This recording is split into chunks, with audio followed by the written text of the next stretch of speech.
तो आखिरकार भारतीय जनता पार्टी और जेडीयू जीत करके भी हार गई। तो आखिरकार देश के प्रधानमंत्री मोदी जी और नीतीश कुमार जीत करके भी हार गए दोस्तों। और क्यों हार गए मैं आगे आपको बतलाने जा रहा हूं, और कौन कह रहा है यह भी। लेकिन जो आंकड़े निकल करके आ रहे हैं दोस्तों, ये बड़े हैरान करने वाले हैं। सभी आश्चर्यचकित हैं कि ये आंकड़े क्या बतला रहे हैं और मीडिया में क्या दिखलाए जा रहे हैं। इन आंकड़ों को देखने के बाद आरजेडी पार्टी के अंदर खुशी की लहर है दोस्तों, खुशी की लहर है।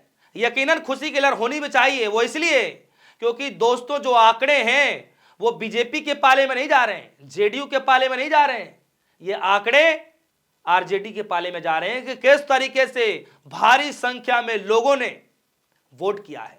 मैं आगे आपको बतलाने जा रहा हूं। और साथ ही साथ दोस्तों, जो चुनाव आयोग डेटा देता है कि इतने करोड़ लोग वोट डालेंगे, लेकिन जब फाइनल वोटर लिस्ट हो जाता है दोस्तों, जब वोटिंग की काउंटिंग होती है, जब उसमें आंकड़े आते हैं दोस्तों, तो उसमें भी गड़बड़ियां पाई जाती हैं। यानी कि चुनाव आयोग अपने दिए गए दोनों डेटा में पकड़ा जाता है। इस पर भी मैं आज खुलासा करने जा रहा हूं, और किसने कहा है यह भी आप सभी के सामने रखने जा रहा हूं। तो सिलसिलेवार तरीके से इस खबर पर नजर बनाए रखिएगा, थोड़ा सा भी मिस कर देंगे जानकारी आधी अधूरी रह जाएगी। देखिए भूपेश बघेल साहब क्या कह रहे हैं। भूपेश बघेल साहब सबसे पहले तो चुनाव की प्रक्रिया को लेकर के पहले से ही चिंता जाहिर करते रहे हैं कि एसआईआर की प्रक्रिया को लेकर यह ठीक नहीं हो रहा है। किस तरीके से 62 लाख लोगों के नाम काट दिए गए। अब कह रहे हैं भूपेश बघेल साहब, पूर्व मुख्यमंत्री हैं दोस्तों, जी हां, पूर्व मुख्यमंत्री रह चुके हैं, और किस तरीके से खुलासा कर रहे हैं आप सभी के सामने। सच क्या है केचुआ, अब आपको पता ही है किसको कहा जाता है। खैर, कहते हैं कि झूठ बोल लो तो उसको याद रखना पड़ता है, लेकिन सच हमेशा एक जैसा रहता है। चुनाव आयोग के आंकड़ों के अनुसार 30 दिसंबर को बिहार में कुल मतदाता 7 करोड़ 42 लाख थे, पर मतदान के दिन बढ़कर 7 करोड़ 45 लाख हो गए। ध्यान दीजिएगा दोस्तों, जो मैं बता रहा हूं, जो आंकड़े दिए जाते हैं कि बिहार चुनाव में जो कुल मतदाता हैं, वो भी चुनाव आयोग के द्वारा यह बताया जाता है कि 7 करोड़ 42 लाख लोग वोट डालने वाले हैं। और मतदाता के दिन ये आंकड़े जब आते हैं दोस्तों, तो इसमें बताया जाता है कि 7 करोड़ 45 लाख वोट डल गए। तो ये सवाल है कि ये जो 3 लाख, मतलब 7 करोड़ 42 लाख और 7 करोड़ 45 लाख, 3 लाख दोस्तों जो वोट बढ़े हैं, वो भी ज्ञानेश कुमार के दिए गए आंकड़े के हिसाब से इतना, आखिर ये अचानक एक जादू कैसे हो गया, ये 3 लाख वोटर कैसे बढ़ गए दोस्तों। चलिए कोई आम इंसान इस सवालों को लेकर के पूछ ले तो चलिए एक बार उसको दिमाग से हटाया भी जा सकता है, लेकिन किसी प्रदेश के पूर्व मुख्यमंत्री भूपेश बघेल साहब, माने जाने नेता, बताइए जब वो इस सवाल को पूछ रहे हैं दोस्तों, तो सोचिए कि मामला कितना गंभीर, और मामला वैसे भी गंभीर है क्योंकि चुनाव आयोग ने पहला डेटा दिया, पहला आंकड़ा दिया कि भैया 7 करोड़ 42 लाख वोटर हैं। जब वोटर के दिन, मतदान के दिन दोस्तों, जब ये आंकड़े आते हैं जिसे बताया जाता है कि 7 करोड़ 45 लाख वोटर, दोस्तों ये हैरान करने वाली बात नहीं तो क्या है। ये 3 लाख वोटर कैसे बढ़ गए। ठीक उसी तरीके से जिस तरीके से जो योगेंद्र यादव ने एसआईआर की प्रक्रिया का जब फाइनल वोटर लिस्ट आया था, उसको लेकर के उन्होंने चिंता जाहिर किया था कि आंकड़े कुछ और बताए जा रहे हैं, एंड टाइम पर बिना फॉर्म भरे ही किस तरीके से 5 लाख और वोटरों को जोड़ दिया जाता है।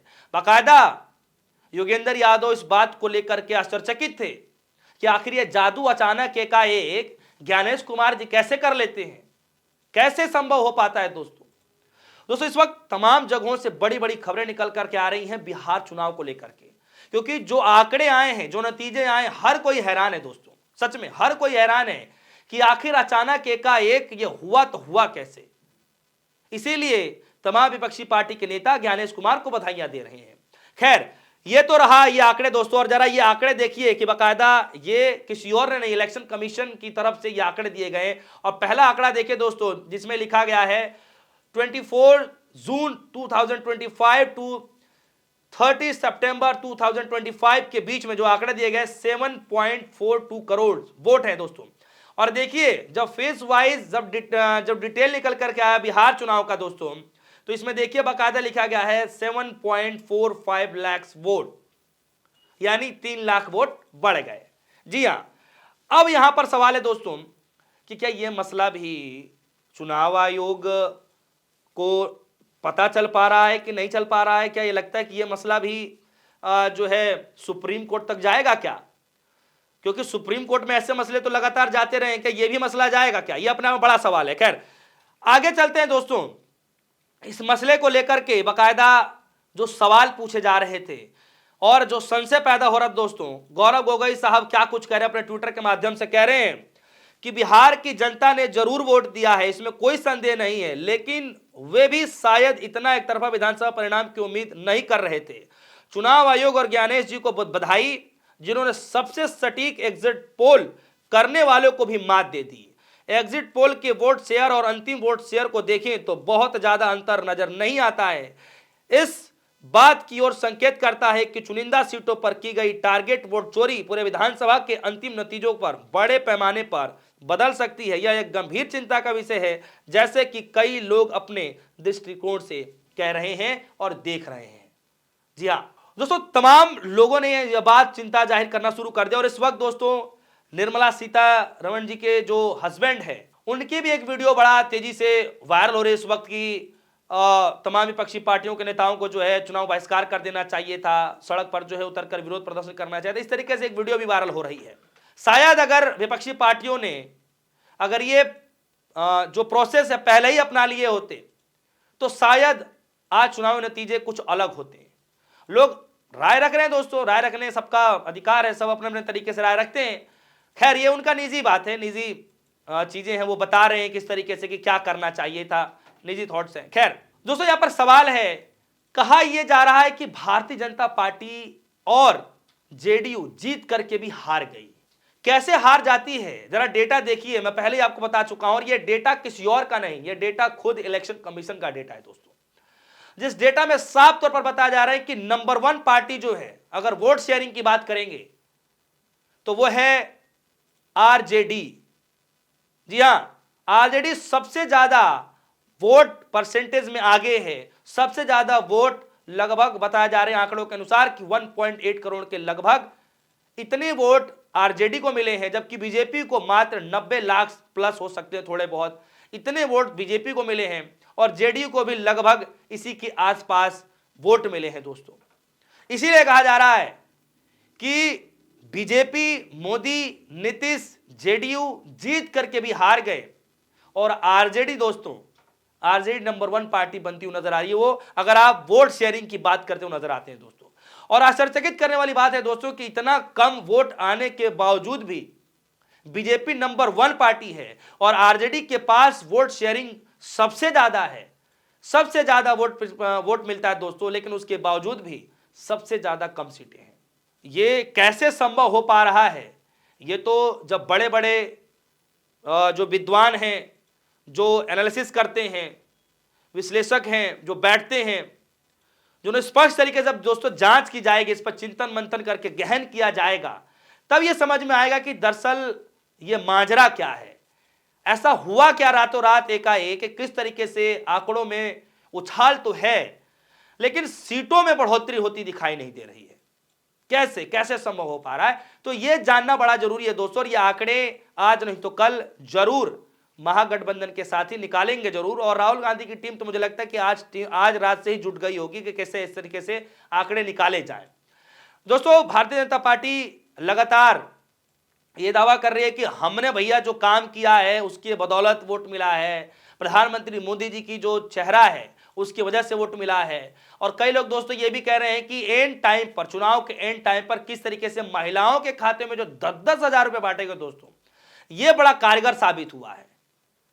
अब दोस्तों आंकड़े आने के बाद तो कोई भी आकलन किसी तरीके से भी कर सकता है कि ये वाला फैक्टर ज्यादा मजबूत रहा, कांग्रेस पार्टी का ये वाला फैक्टर बड़ा कमजोर रह गया, प्रधानमंत्री मोदी जी को लेकर ऐसा कह दिया गया। ये तो सिर्फ कहने की बातें होती है, गाल बजाना होता है, चैनलों बैठ करके गाल बजा के चले जाते हैं।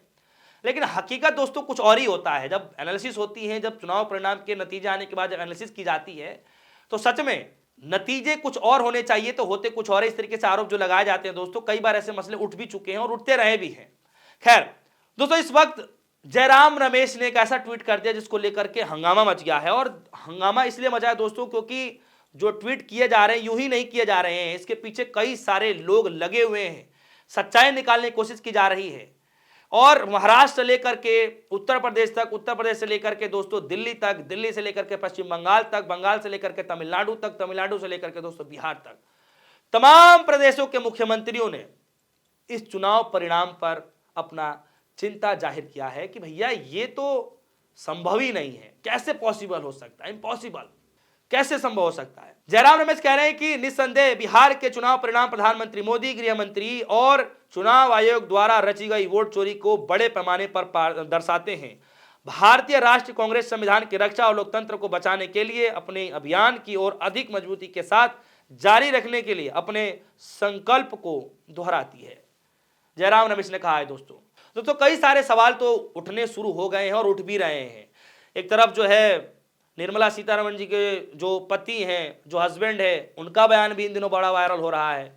खैर दोस्तों, क्या सच में आपको लगता है कि बीजेपी जेडीयू जीत करके भी हार गई? क्या सच में ऐसा लगता है कि देश के प्रधानमंत्री मोदी जी और जेडीयू के जो मुखिया हैं नीतीश बाबू, इन दोनों लोगों की जोड़ी कमाल करने के बाद भी हार गई? क्या सच में ऐसा लगता है? क्योंकि वोट परसेंटेज में दोस्तों आज भी जेडीयू ने बढ़त बना रखी है। तो दोस्तों इस खबर को लेकर के आपके मन में क्या कुछ चल रहा है, वीडियो कमेंट सेक्शन में जाइएगा, अपनी राय जरूर रखिएगा। फिलहाल के लिए दीजिए इजाजत, देखते रहिए न्यूज़। धन्यवाद।